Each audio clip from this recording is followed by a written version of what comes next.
Sub registry office থেকে রেজিস্ট্রিকৃত কোনো জমির দলিল কি সহজে বাতিল করা যায়?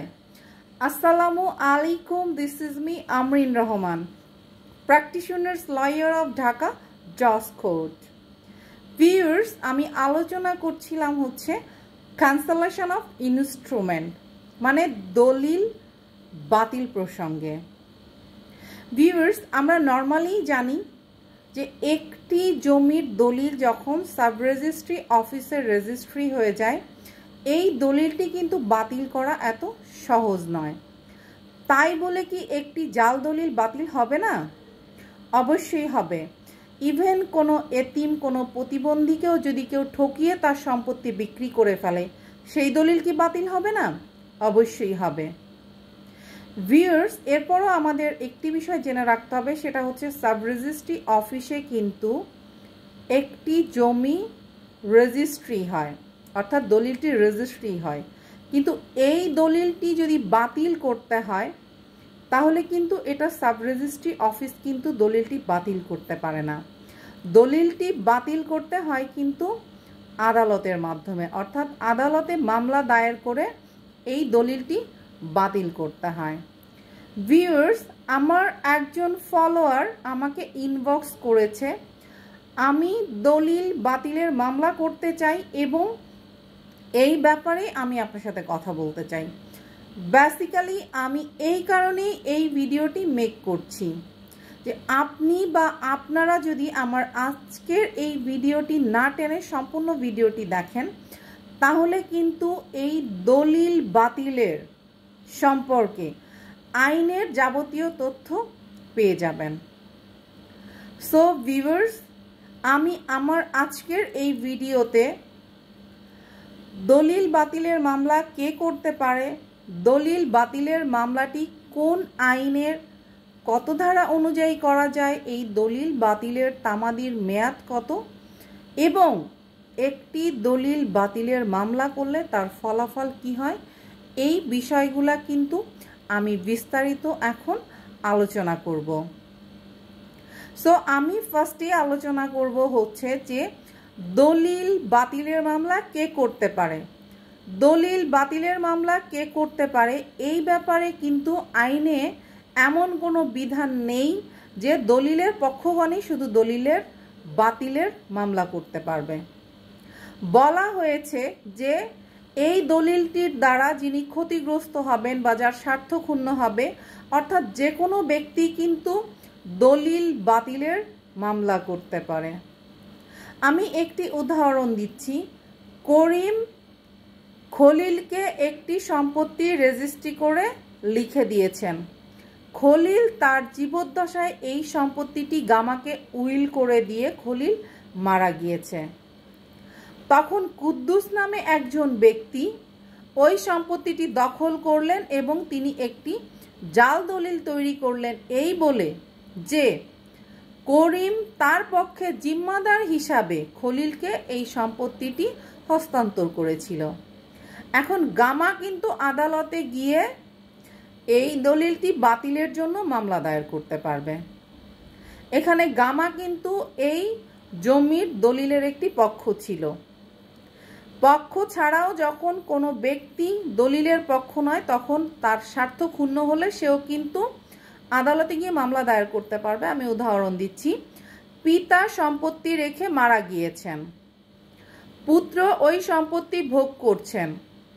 এই ভোগ করা অবস্থায় যদি অপর একজন ব্যক্তি এসে পুত্রকে বলে তোমার পিতা এই সম্পত্তিটি আমার কাছে বিক্রি করেছিল, এবং পুত্র যদি মনে হয় যে এটি একটি জাল দলিল, আমার পিতা এই সম্পত্তি বিক্রি করেনি, তখন পুত্র এই দলিলের কোনো পক্ষ না হয়েও কিন্তু তার যেহেতু এখানে স্বার্থ ক্ষুণ্ণ হচ্ছে, তিনি ক্ষতিগ্রস্ত হচ্ছেন, সো এই ক্ষেত্রে পুত্র কিন্তু আদালতে গিয়ে এই জাল দলিলটি বাতিলের জন্য মামলা দায়ের করতে পারবে।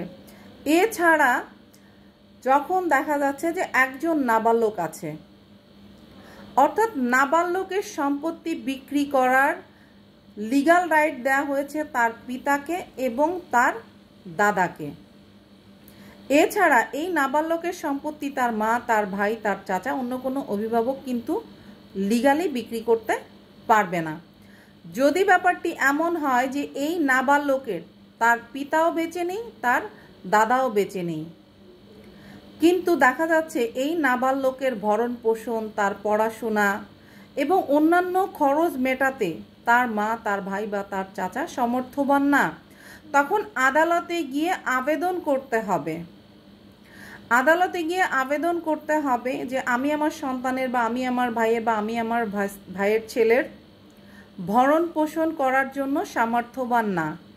এই ক্ষেত্রে নাবালকের যে সম্পত্তি আছে এই সম্পত্তি বিক্রি করা প্রয়োজন। তখন আদালত যদি বিষয়টি বিবেচনা করে দেখে যে সত্যি তার মা, তার ভাই বা তার চাচা তাকে ভরণ পোষণ করতে বা পড়াশোনা শেখাতে সমর্থবান নয়, তখন আদালত তার মাকে, তার ভাইকে বা তার চাচাকে একটি ডিগ্রি প্রদান করতে পারে যে তার সকল সম্পত্তি থেকে কিছু অংশ বিক্রি করে তার ভরণ পোষণ, তার পড়াশোনার খরচ বা এটা ব্যয় মেটানোর জন্য। আদালতের ডিগ্রি থাকলে যদি তার মা, তার ভাই বা তার চাচা সম্পত্তি বিক্রি করে, তাহলে এই দলিল বাতিলের জন্য মামলা দায়ের করা যাবে না, কারণ এখানে আদালতের ডিগ্রি আছে।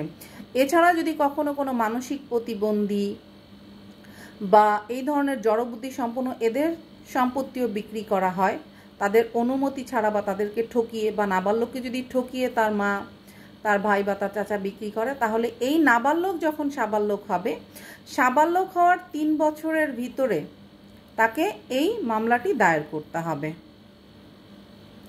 তো এই ক্ষেত্রে যদি এই নাবালক তার স্বাভাবিক অভিভাবকের কাছে থাকে তাহলে সে 18 বছর হলেই সাবালক হবে। কিন্তু যদি এই নাবালক আদালতের অধীন থাকে তাহলে 21 বছর হলে সে সাবালক হবে। তারপরে 3 বছরের মধ্যে সে এই দলিল বাতিলের মামলা দায়ের করতে পারবে। ভিউয়ার্স, আমার এই আলোচনা থেকে কিন্তু আপনারা বুঝতে পেরেছেন যে দলিল বাতিলের মামলা কে কে করতে পারে।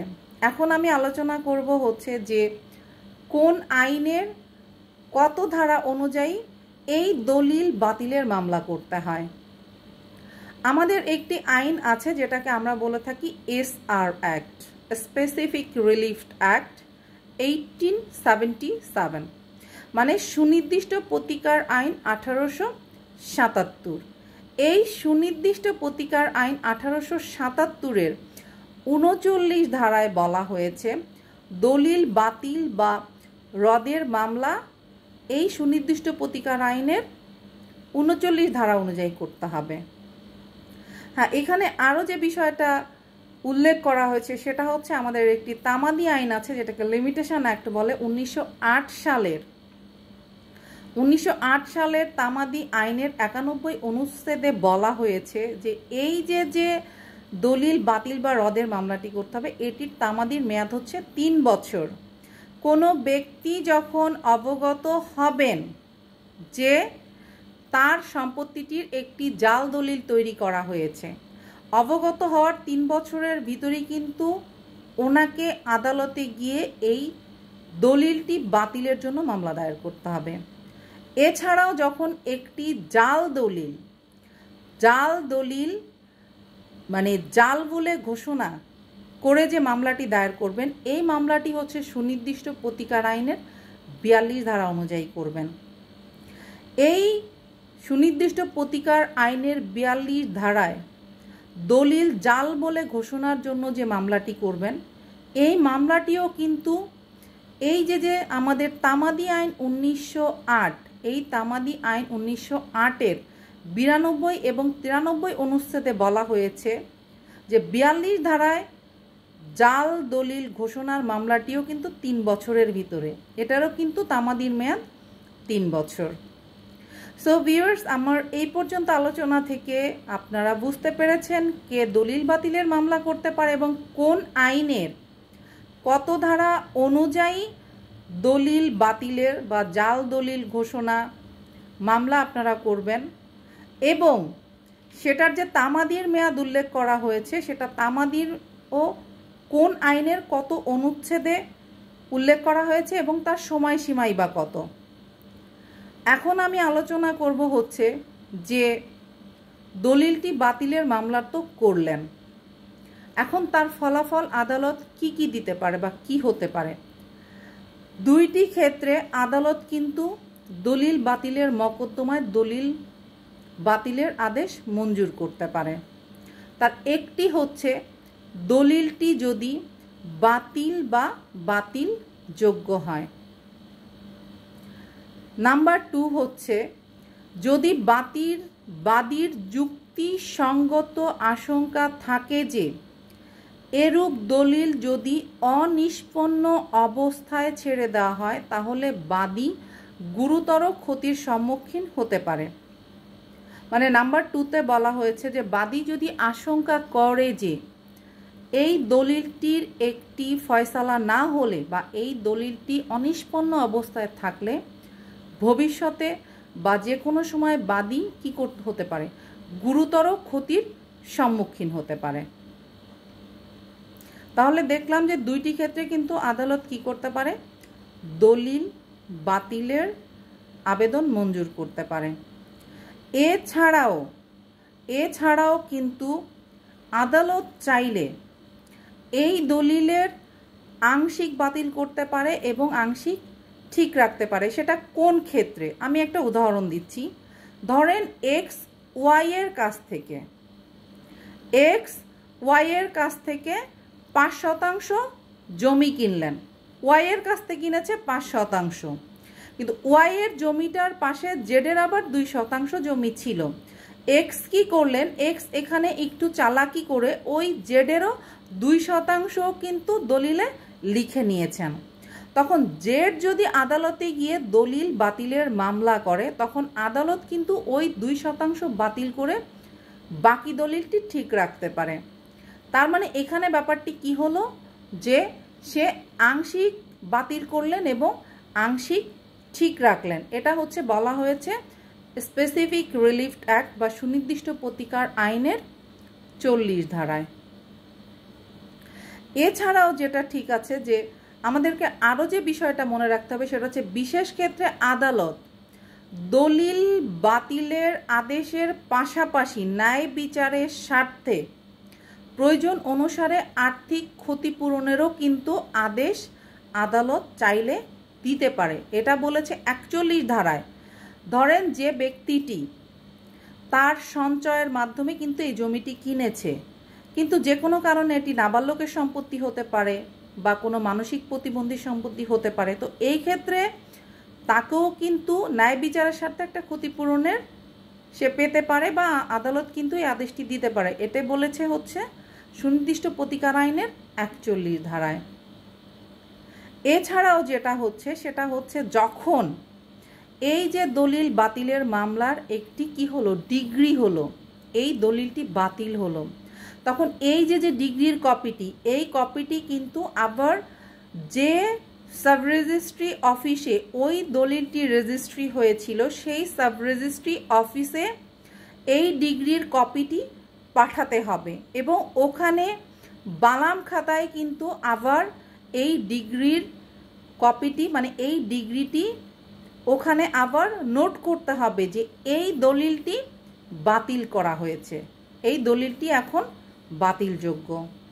সো ভিউয়ার্স, আমি আশা করছি আমার আজকের এই আলোচনাটি থেকে আপনারা দলিল বাতিলের মামলার ব্যাপারে আইনের যাবতীয় ধারা, কোন ধারায় মামলা করবেন, তামাদির মেয়াদ কত, কে এই মামলাটি করতে পারে, এই মামলা করলে তার ফলাফল কি হতে পারে এবং সর্বশেষ ডিগ্রির কপিও কিন্তু রেজিস্ট্রি অফিসে নিয়ে বালাম খাতায় কিন্তু এটা তুলতে হবে।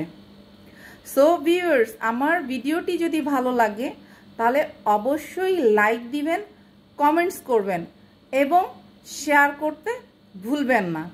সো আমি আবারও আসব এরকমই আইনের নতুন নতুন তথ্য নিয়ে, বা আপনাদের যদি এরকম কোনো কমেন্টস থাকে তাহলে অবশ্যই আমি সেই কমেন্টসের উপরও কিন্তু এরকম ভিডিও করব এবং সেই ক্ষেত্রে কিন্তু আপনি বা আপনারা ওই আইনটি সম্পর্কে কিন্তু যাবতীয় সব কিছু জানতে পারবেন। সো সবাই ভালো থাকবেন। Thank you all.